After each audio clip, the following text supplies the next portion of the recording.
Good morning, beautiful tribe.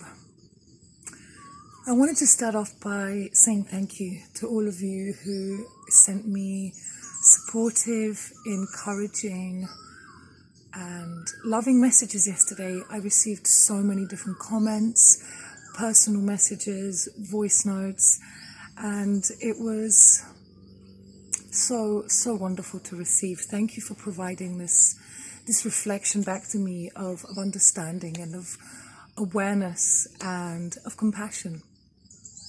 And if anyone's watching this and not sure what I'm referring to, I made a response video yesterday to a bunch of accusations and claims made by Raw Vegan Ginger that I have an eating disorder, that I'm starving myself, that I'm promoting eating disorders and encouraging people to abuse themselves and to not nourish their bodies. And I responded because I felt it was time to say something, because this isn't the first or the second, it's probably more like the fourth or the fifth time that Raw Vegan Ginger has come at me with a bunch of stories, with a bunch of things that are just so far off the truth that there was an aspect of me that felt like I had to set things straight. I had to set things right. And I'm glad that I did, because first of all, it opened up discussion around this, which I think is always to be welcomed, is always valuable, and I'm grateful for the opportunity. There is, however, a small part of me that still felt like something hadn't quite fully completed, like there was still something left to come up today. And when I saw Raw Vegan Ginger's responses today, that final piece of the puzzle slotted in. And it's all basically surrounding this concept of personal accountability, taking ownership and responsibility for our words, our behavior, our actions. And some of it is to do with projection.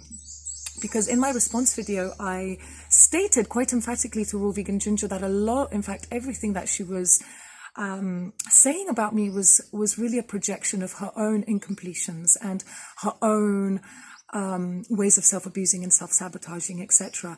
And her response back was super interesting. She basically took on this victimhood sort of persona and started saying that everybody was bullying and harassing her. And I do agree, some of the comments in the to the post did get a little bit heated, but I understand why this is the case. A lot of people are very triggered by the way that she has treated them, by the way that she has used violent language and tonality, yet she flat out refused to take any ownership and any responsibility for this. She just backtracked, defended, and put herself into this position of being the victim, of being the one who's being misunderstood, of being the one who's being misrepresented, of being the one who's being cyberbullied.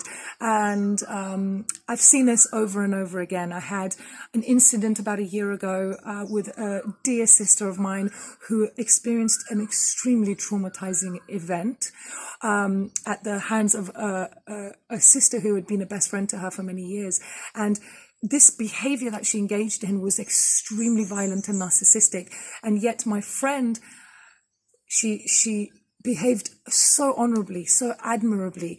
What she did was so compassionate and so peaceful, but she did eventually choose to speak out. And when she did, this narcissist ex-friend of hers did exactly what Raw Vegan Ginger has done in this case, which is accuse the people calling her out of being cyberbullies, and basically refuse to take any ownership and responsibility, just projecting everything, deflecting everything.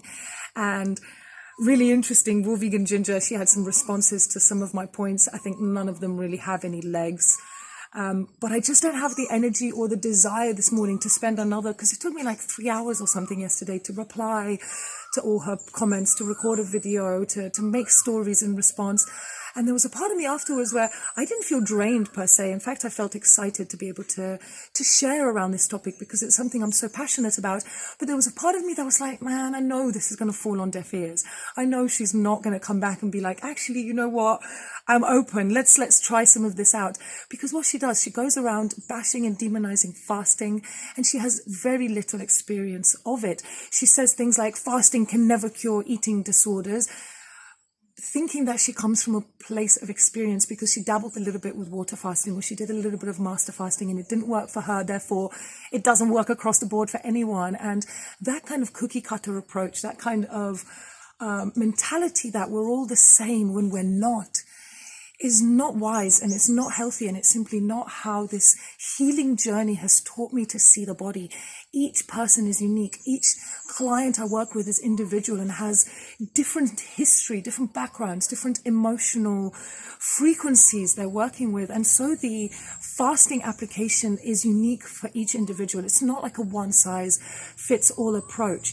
And yet this kind of blanket yes or no approach to fasting doesn't take any of that into consideration. And it's interesting to me that she continues to speak about fasting as if she has any experience, or as if she has any worthwhile experience in terms of using this incredible modality in order to heal and reverse any type of self-sabotaging and abusive behavior, not only disordered eating, but disordered drinking, disordered sleeping, disordered ways of expressing our sexuality, disordered ways of interacting with reality in terms of how honest we are, in terms of how we express our needs, in terms of boundary setting.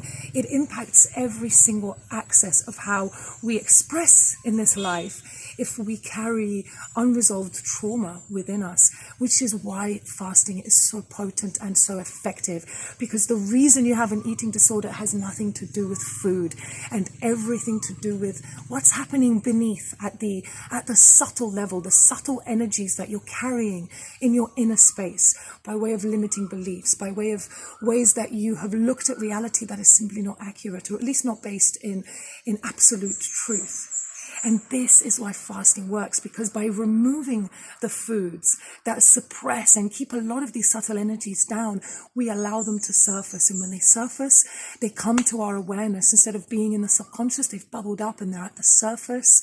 And they're now in our conscious awareness. And from this point of increased awareness, we can begin to act in self-loving ways. We can begin to undo these conditionings that we've been unconsciously repeating again and again, like a program.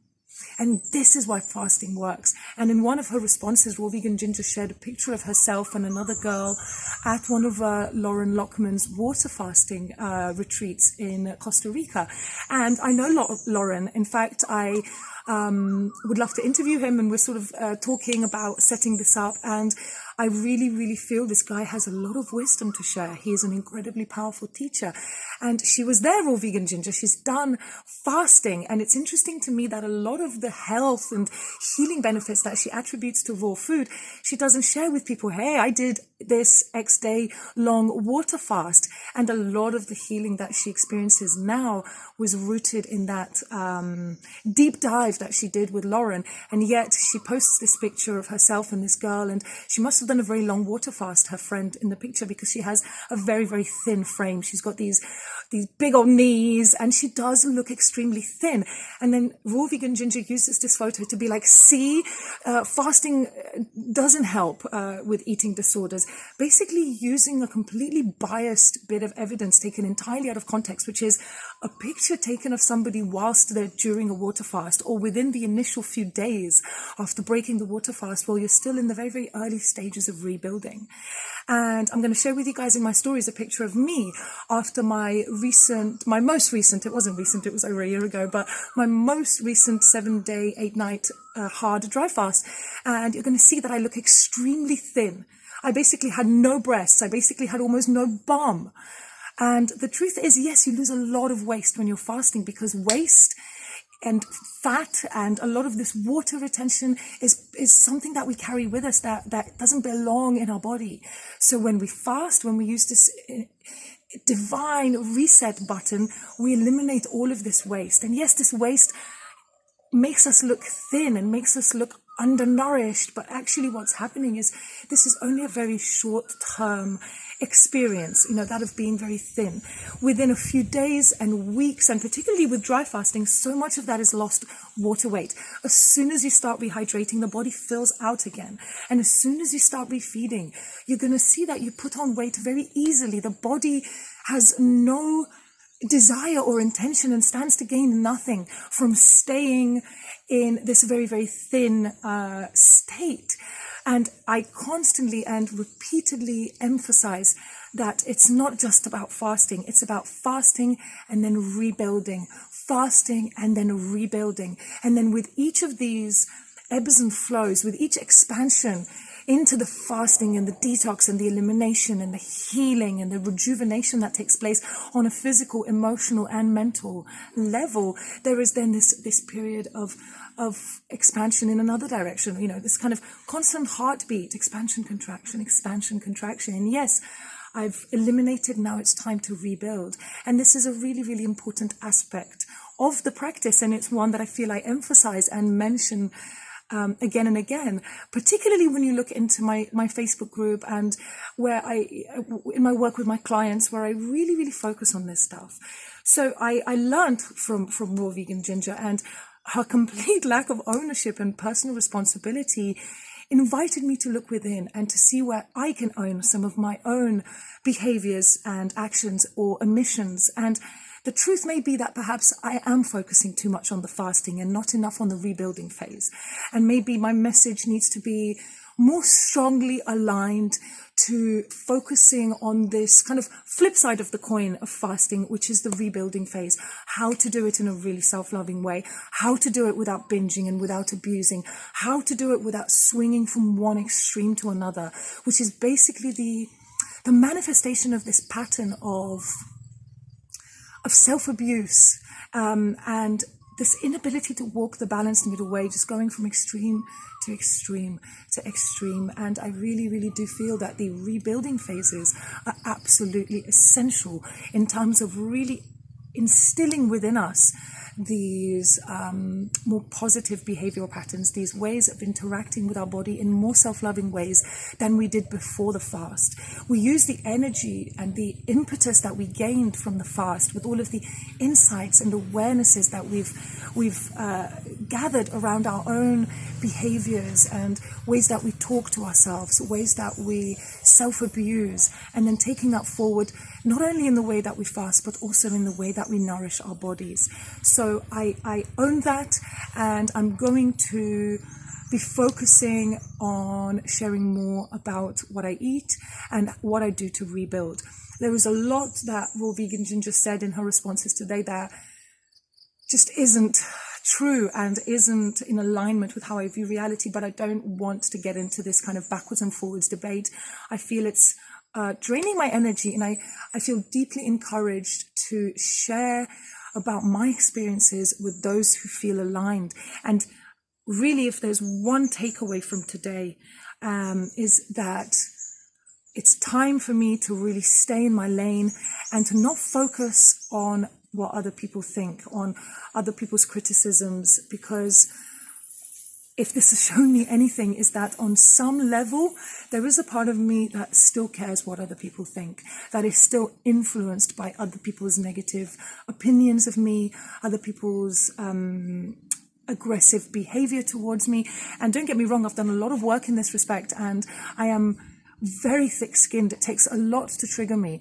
And invariably, you can say anything about me pretty much nowadays, and I can take it. But if you come and you start attacking, even very subtly, because Raw Vegan Ginger is like, oh, I didn't attack anyone, you're attacking me. And actually she did. She was like, no one cares that you're fasting. When like the entire point was, my friend Sam, I'm doing this with him. I'm doing this to support him. Obviously, I'm doing this for myself as well, but he is a large driving force behind why I chose to fast at this time and in this way. And it was the kind of subtle dig at Sam that triggered me. And I came to understand that what I'm doing here is I'm projecting onto other people this need to self-defend. I felt like I needed to defend Sam.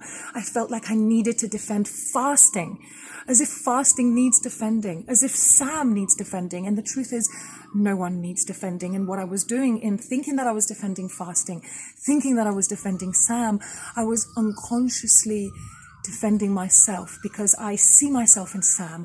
I identify on some unconscious level with fasting as a modality, and I found myself defending those mirrors, because on a deeper level, I am what I see myself reflected in. And so I take this opportunity to really, really thank you, Raw Vegan Ginger.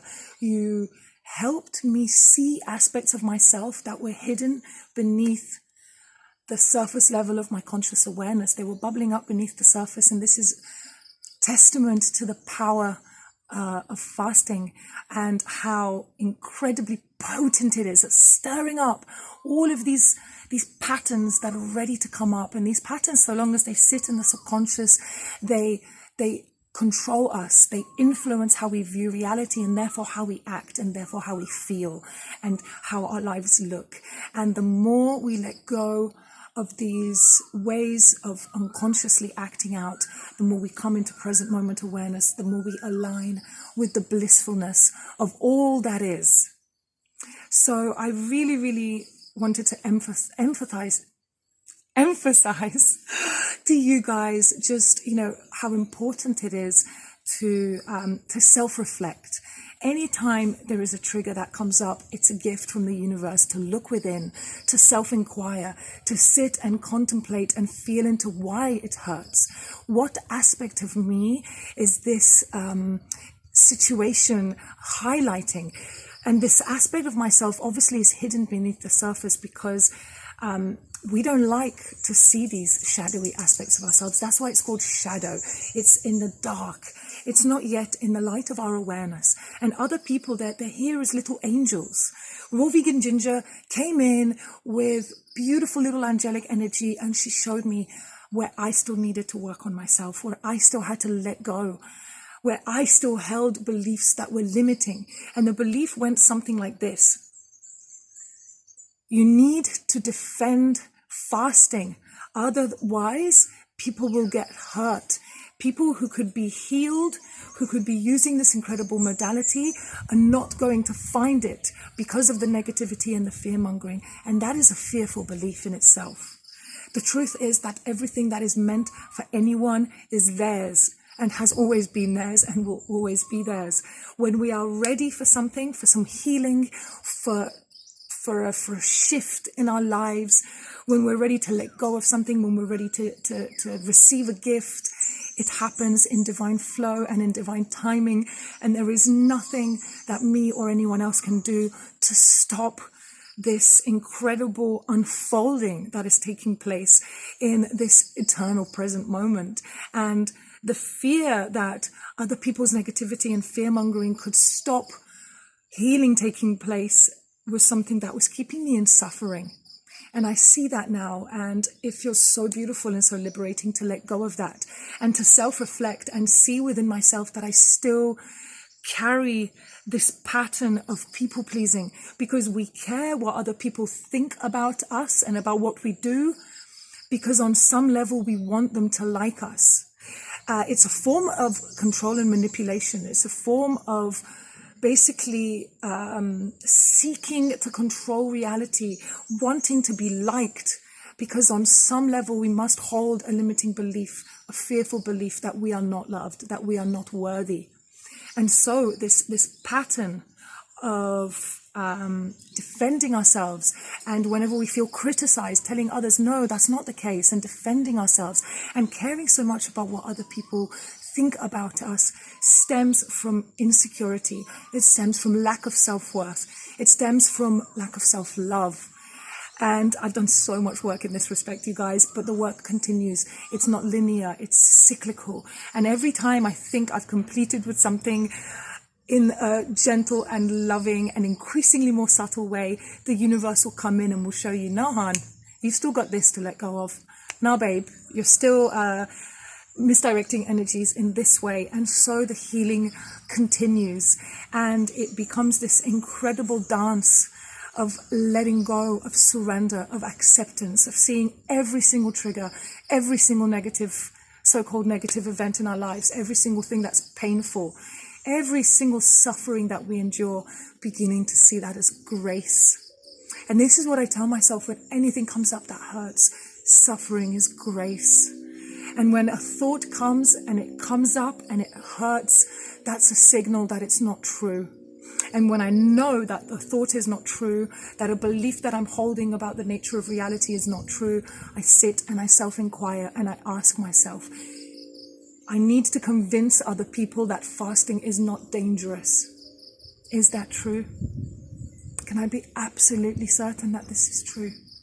And the reality is that I don't. You turn it around and you learn that actually the opposite is true, because you're projecting fears and negativity onto reality. And the truth is that fasting as a modality will arrive on every single person's doorstep as a gift from the divine when they are ready.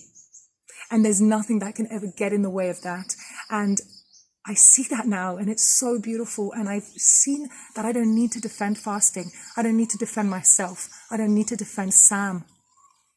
And my energies and my love and my compassion are much better directed towards building people up, towards spreading the message of fasting to those who are ready. So those of you who commented and messaged me to let me know that I don't need to care so much about what other people think, that I don't need to create content that is responding to negativity. Thank you. Thank you for helping me see this aspect of myself that, of course, I knew, right? I know this. But in subtle ways, it comes up and it shows us ways in which we haven't fully integrated this wisdom, this knowing. And what an amazing opportunity this all is. And how beautiful that it's come up as I'm fasting. So today I'm on day 3 of a dry fast. When this all came up, I was on day 2 of a dry fast. Overall now on day 9 of 30 of my Cascade dry fast. And how beautiful that the work is underway. This is the work.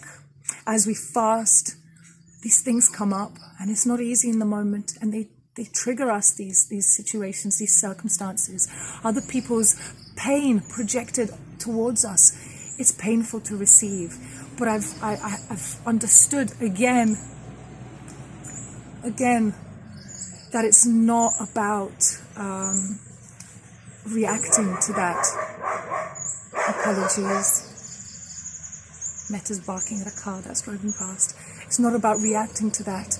It's about instantly seeing the hurt in that person, sending them love, but not needing to direct any energy towards fixing them, towards putting the world to rights, towards defending and stating the truth, because actually the truth always comes out. And for those who are ready, the truth is always there and it's always available. And I feel encouraged to share more. I realized I dedicated all this energy towards responding to negativity and fear-mongering, and it's now day 9 of my Cascade fast, and I haven't shared anything by way of an update. So in the next few days, maybe on day 10, I feel that's a nice round number, I'm going to update you guys with how I'm doing, with what's come up for me, with what I've been processing on not only the physical level, but also the emotional level. And I have to say, for me now, especially in the earlier stages of a fast, the work is more emotional. It takes, for me, quite a lot of fasting to get to the point at which the physical also begins to show strong symptoms. But that time will come, and I'm excited about that, and I'm going to keep sharing with you guys. So stay tuned for an update in terms of how I'm getting on with my Cascade fast. And in the coming weeks and months, I will be creating more content focusing on the rebuilding phases of post-fasting. So keep an eye out for that content. And as always, if there is anything that you would like me to talk about, anything you'd like me to share or advise on, please write to me, please comment below. And I'm always open to discussion, to things that trigger us, that come up, are not to be suppressed, and I'm always open to talking about things that are uncomfortable. Whenever something comes up and it feels uncomfortable, I've reframed that. I've shifted my attitude, and I'm seeing it as a juicy opportunity for healing and for evolution. So don't fear like that maybe I shouldn't ask that, or I can't ask that, it's too personal, or whatever it might be. Like, really see me as a mirror for your own healing, for your own self-reflection, and ask away. Basically, I'm here for you. And I believe in two-sided, open discussion around these things, because this is what's going to bring healing into this world. Awareness and being able to hear differing opinions without being triggered and reactive. And every opportunity I'm given to evolve in this way, I'm extremely grateful for. So thank you once more, Raw Vegan Ginger. Thank you to all of my haters and all of the people who write to me in aggressive and violent ways. Thank you for showing me ways in which I am still violent, and ways in which I could be more subtle and more delicate with my expression. Thank you for giving me the opportunity to self-reflect. And I understood, when Raw Vegan Ginger came at me with a lot of negativity and violent language and tonality, I felt aggrieved. I was like, this violence hurts to receive. So I self-reflected. When have I been violent? And actually, the day before, a mosquito landed on me, and I made a commitment that I would not kill mosquitoes. And yet, sometimes, unconsciously, I feel something and just slam. And I killed that mosquito. And even now, I can feel a little bit of pain coming up from inside me, because, and some of you might think I'm being really silly, like, my God, it's only a mosquito, get over it, girl. But like, it hurts me to know that I can make a conscious decision, like, I'm not going to hurt any more sentient being, I'm not going to kill again. And yet unconsciously, because of a pattern, I go and do it. And I kind of hadn't really felt into that. I killed the mosquito, and then I was like, oops, pattern. But I kind of didn't process it fully, I suppose. So when literally the very next day, Raw Vegan Ginger comes at me with all this violence, I understood what was communicated to me. I understood the self-reflection that was taking place. And it was a clear message that there are ways in which I can be more peaceful, that I can be less violent, ways in which I can act out more from present moment awareness rather than from imprinted conditional patterns and acting more like an automaton, because I had no intention to kill that mosquito. I just felt something pricking me and bam, self-defense. Isn't this stuff amazing? Isn't it fascinating? I am so deeply grateful for this work. Thank you again for all of you who supported. I'm going to spend a bit of time today going through the comments and responding. I may not get a chance to get back to everyone because there were a lot of comments. It was interesting to see just how much this brought up in terms of a debate, and I welcome that, and I'm really, really grateful for each and every one of your contributions. So thank you. Thank you for being here. Thank you for supporting me. Thank you for loving yourselves and committing to this lifestyle. And yeah, I love you. I love you unconditionally. And I love myself unconditionally. And I'm learning that the more I love myself, the more gentle I am with myself, the more gentle I am with others. So this is just one of the many, many gifts I've received from fasting, and the lessons keep on rolling. And I'm sure I'm only on day 9 of 30. And then after this, I'm going to do a longer dry fast. I'm aiming for longer than I've done before. So longer than 7 days, 8 nights. Who knows what kind of stuff is going to come up, and I'm ready. I'm excited. And afterwards, what an amazing opportunity to show you guys how I'm going to rebuild. I'm going to take photos before the dry fast. I'm going to take photos after the dry fast. And I'm going to take photos for weeks and months afterwards to show you how I use food to lovingly rebuild, remineralize, and nourish my body in the rebuilding phase that inevitably follows a fast. So we don't stay skinny. Raw Vegan Ginger shared this picture of her friend in Costa Rica at Lauren's retreat. And she was like, look, fasting doesn't help. Look how skinny she is. It doesn't help with eating disorders, etc. And it was just like, you're using here something out of context. No doubt after this lady left the retreat, she started eating and nourishing herself, and she did put on some weight. And I want to show you guys that my body isn't going to stay super skinny, as it will invariably get during the dry fast. That's what happens. And I'm excited about this. Some more content to share with you guys. I'm also going to be documenting my experience. I'm going to start with some filming in the latter stages of this Cascade dry fast. And basically at the end of the longer dry fast, I'm going to have a sort of fasting with Alice the dry fasting movie, and it feels really, really cool to get this content out there because there's so little information online about this. And yesterday's interaction with Raw Vegan Ginger has really inspired me to create more content for those souls who are ready, for whom the spark will ignite a fire of healing and transformation, and they'll rise like a phoenix from the ashes of their previous self. And you are my tribe. You're the people I'm going to create content for. So, wow, so many magical unfoldings. How blessed I am. Before I wrap up, I wanted to share a few little points. First of all, tomorrow I'm going to do a Q&A on cascade fasting and dry fasting, and a few of you guys have shared some questions already. I'm going to put another poll question box thingy-majig in my stories, so feel free to pop any questions you have for me, and tomorrow we're going to connect again, and I'm going to share all about cascade dry fasting, and it will be at 5 p.m. Thai time, which is 10 a.m. UK time, and it will also be recorded, so it's going to be in my IGTV afterwards. Feel free to refer to it if you're seeing this video post-event.